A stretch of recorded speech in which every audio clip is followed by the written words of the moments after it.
ओम शांति। 4 मई 2026 के बाबा के मधुर महावाक्य। बाबा कहते, मीठे बच्चे, निश्चय बुद्धि बन, बाप की हर आज्ञा पर चलते रहो। आज्ञा पर चलने से ही श्रेष्ठ बनेंगे। निश्चय बुद्धि बन, बाप की हर आज्ञा पर चलते रहो। आज्ञा पर चलने से ही श्रेष्ठ बनेंगे। प्रश्न, किन बच्चों को सच्चा सच्चा खुदाई खिदमतगार कहेंगे? किन बच्चों को सच्चा सच्चा खुदाई खिदमतगार कहेंगे? उत्तर, जो राजाई पाने का पुरुषार्थ करते हैं और दूसरों को भी आसमान बनाते हैं। ऐसे ईश्वरीय सेवा पर लगने वाले बच्चे सच्चे सच्चे खुदाई खिदमतगार हैं। उन्हें देखकर दूसरे भी सहयोगी बनते हैं। ओम शांति। तुम जब यहाँ बैठते हो तो सबको कहना है कि शिव बाबा को याद करो। ये तो तुम जानते हो, शिव बाबा है, उनके मंदिर में भी जाते हैं, परंतु ये कोई भी नहीं जानते कि शिव बाबा कौन है सिवाय तुम बच्चों के। तो शिव बाबा की याद दिलानी है। यहाँ बैठे कईयों का बुद्धि योग कहाँ कहाँ भटकता रहेगा, इसलिए तुम्हारा फर्ज है याद दिलाना। भाई और बहनों, बाप को याद करो, जिस बाप से वर्षा मिलना है। तुम अभी सच्चे भाई बहन हो। वह तो सिर्फ मेल फीमेल के कारण भाई बहन कह सकते हैं। बाप कहते हैं, लेक्चर में भी ऐसे कहेंगे, ब्रदर एंड सिस्टर। वह है भाई बहन शरीर के नाते से। यहाँ वह बात नहीं है। यहाँ तो आत्मा को समझाया जाता है कि अपने रचयिता बाप को याद करो, उससे वर्षा मिलना है। फर्क है ना। भाई बहन अक्षर तो कॉमन है। यहाँ बाप बच्चों को कहते हैं, मुझ बाप को याद करो। वह शिव बाबा है, रूहानी बाप, और प्रजापिता ब्रह्मा है, जिस्मानी बाप। तो बाप दादा दोनों कहते हैं, बच्चे बाप को याद करो और कहाँ भी बुद्धि योग ना जाए। बुद्धि बहुत भटकती है। भक्ति मार्ग में भी ऐसे ही होता है। श्री कृष्ण के आगे व किसी भी देवता के आगे बैठते हैं, माला फेरते हैं, बुद्धि कहाँ कहाँ भागती रहती है। देवता कौन है? उनको ये राजाई कैसे मिली, कब मिली, ये किसी को पता ही नहीं। सिख लोग जानते हैं, गुरु नानक ने सिख पंथ स्थापन किया, फिर उनके गुरु पोतरे चलते आते हैं, मैं जन्म में आते रहते हैं। ये बातें कोई जानते नहीं है। सदा थोड़ी गुरु नानक को याद करेंगे। अच्छा समझो, गुरु नानक को व बुद्ध को व कोई भी अपने धर्म स्थापक को याद करते हैं, परंतु ये किसी को पता थोड़ी है कि अभी वह कहाँ है।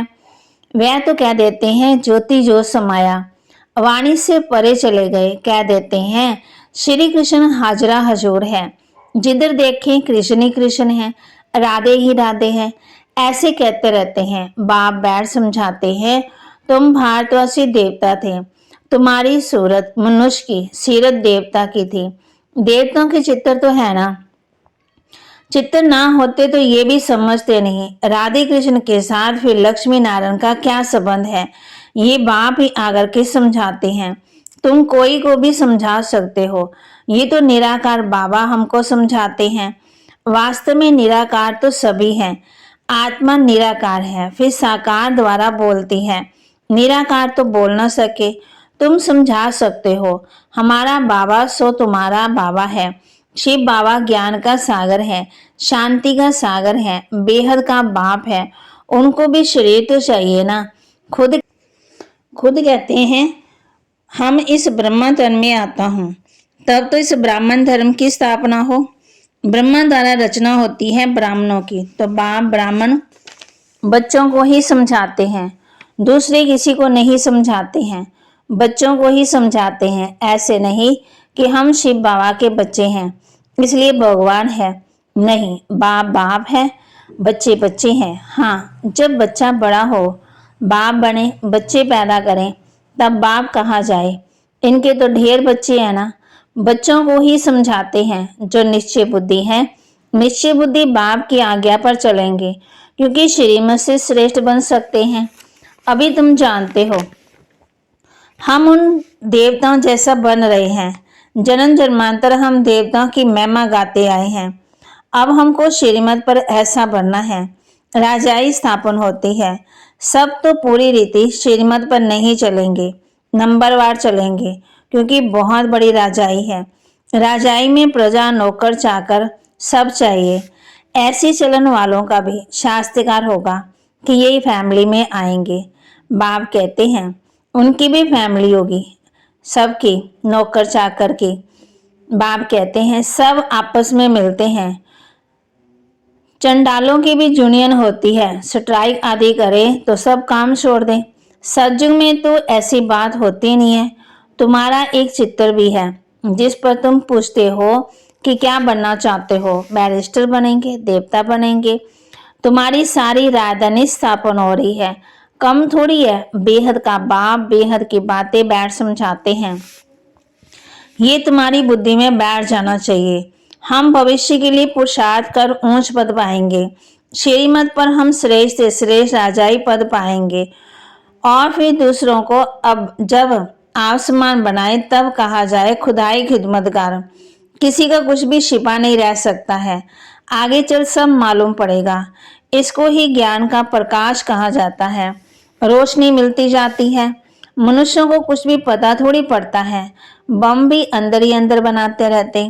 कोई भी चीज रखने के लिए थोड़ी बनाई जाती है। पहले पहले तलवार से लड़ाई चलती है, फिर बंदूक बनाई काम में लाने के लिए, रखने लिए नहीं। समझते भी हैं इससे मौत होगा, फिर ट्रायल किए ना।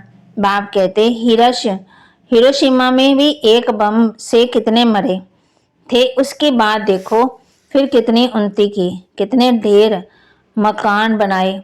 अब ऐसा विनाश नहीं होगा जो हॉस्पिटल में पड़े रहें। हॉस्पिटल आदि में रहेंगे ही नहीं, इसलिए अर्थवेग आदि इकट्ठी होगी, कुदरती आपदाएं में पड़े रहें। बाप कहते हैं कुदरती आपदाओं को कोई भी रोक नहीं सकता है। कहते भी हैं ये सब ईश्वर के हाथ में है। अब तुम बच्चे समझते हो विनाश तो होना ही है, अकाल पड़ना है, पानी नहीं मिलेगा, सो तो तुम जानते हो, कोई नई बात नहीं है। कल पहले भी ऐसे हुआ था। कलम का ज्ञान तो कोई में है ही नहीं। कहते भी हैं क्राइस्ट से 3000 वर्ष पहले पैराडाइज था। फिर शास्त्रों में कलम की आयु लाखों वर्ष लिख दी है। कोई का भी अटेंशन नहीं जाता है, सुनकर फिर अपने धंधे आदि में लग जाते हैं। तो अब बाप बच्चों को समझाते हैं अब जल्दी जल्दी पुरुषार्थ करो, याद में रहो तो खाद निकलती जाएगी। तुमको यहाँ ही सतो प्रधान बनना है, नहीं तो सजाएं खा फिर अपने अपने धर्म में चले जाएंगे। श्रीमत भगवान की मिलती है। श्री कृष्ण तो राजकुमार है, वह क्या किसी को मत देंगे। इन बातों के दुनिया में कोई नहीं जानते। प्यार से समझाना है कि शिव बाबा को याद करो। शिव बाबा खुद कहते हैं कि माँ में कम याद करो, वह भी कल्याणकारी है और संग तोड़ एक संग जोड़ना है। तुम हो भारत का बेड़ा पार करने वाले। सत्यनारायण की कथा भी भारत से ही ताल्लुक रखती है और धर्म वाले कभी सत्यनारायण की कथा नहीं सुनेंगे, वह सुनेंगे वह ये सुनेंगे वह जो नर से नारायण बनने वाले आदि सनातन देवी देवता धर्म वाले होंगे, वह अमर कथा सुनेंगे। अमर लोक में देवी देवता थे तो जरूर अमर लोक में अमर कथा से ये पद पाया होगा। एक एक बात याद करने लायक है। एक बात भी बुद्धि में अच्छी रीति बैठ जाए तो सब आ जाएंगे। बाप को याद करना है, सुदर्शन चक्र ध्यान में रखना है। शिव बाबा के साथ यहाँ पाठ बजा रहे हैं, फिर जाना है। अन्ना के लिए मुख्य सार। अंत की दर्दनाक सीन से वह दुखों से छूटने के लिए अभी से बाप की श्रीमत पर चलना है। आसमान बनाने की सेवा श्रीमत पर करनी है। अंत की दर्दनाक सीन के लिए वह दुखों से छूटने के लिए अभी से बाप के श्रीमत पर चलना है। आसमान बनाने की सेवा श्रीमत पर करनी है। सर्विस में बाप का राइट हैंड बनना है। आत्मा को खुश करने का रास्ता बताना है, सबका कल्याण करना है। सर्विस में बाप का राइट हैंड बनना है। आत्मा को खुश करने का रास्ता बताना है, सबका कल्याण करना है। वरदान। स्वयं के संकल्पों की उलझन अथवा सजाओं से भी परे रहने वाले पास विद ऑनर भव। स्वयं के संकल्पों की उलझन अथवा सजाओं से भी परे रहने वाले पास विद ऑनर भव। पास विद ऑनर अर्थात मन में भी संकल्पों से सजा ना खाएं। धर्मराज की सजाओं की बात तो पीछे है, परंतु अपने संकल्पों की भी उलझन अथवा सजाओं से परे रहना, ये पास विद ऑनर होने वालों की निशानी है। वाणी कर्म संबंध संपर्क की बात तो मोटी है, लेकिन संकल्पों में भी उलझन ना हो, ऐसी प्रतिज्ञा करो तब पास विद ऑनर बनेंगे। स्लोगन, ज्ञान धृत और योग की बत्ती ठीक हो तो खुशी का दीपक जगता रहेगा। ज्ञान धृत और योग की बत्ती ठीक हो तो खुशी का दीपक जगता रहेगा। अव्यक्त इशारे, सदा अचल अडोल एकरस स्थिति का अनुभव करो। दुनिया की किसी भी प्रकार की हलचल अचल अडोल स्थिति में विघ्न न डाले। ऐसे विघ्न विनाशिक अचल अडोल बन हर विघ्न को पार कर लो। जैसे ये विघ्न नहीं, ये खेल है, पहाड़ राही के समान अनुभव हो, क्योंकि नॉलेजफुल आत्मा पहले से ही जानती है ये सब तो आना ही है, होना ही है। तो बाबा ने आज हम बच्चों को होमवर्क दिया है। स्वयं के संकल्पों की उलझन अथवा सजाओं से भी परे रहने वाले पास विद ऑनर भाव, सदा अचल अडोल एकरस स्थिति का अनुभव करो। बाप कहते हैं, अंत की दर्दनाक सीन से दुखों से छूटने के लिए अभी से बाप के श्रीमत पर चलना है। आसमान बनाने की सेवा श्रीमत पर करनी है और आत्मा को खुश करने का रास्ता बताना है, सबका कल्याण करना है, सर्विस में बाप का राइट हैंड बनना है। तो बाबा के महावाक्य को लाइक करें, शेयर करें, सब्सक्राइब करें और अपने जीवन में जरूर धारण भी करें। ओम शांति।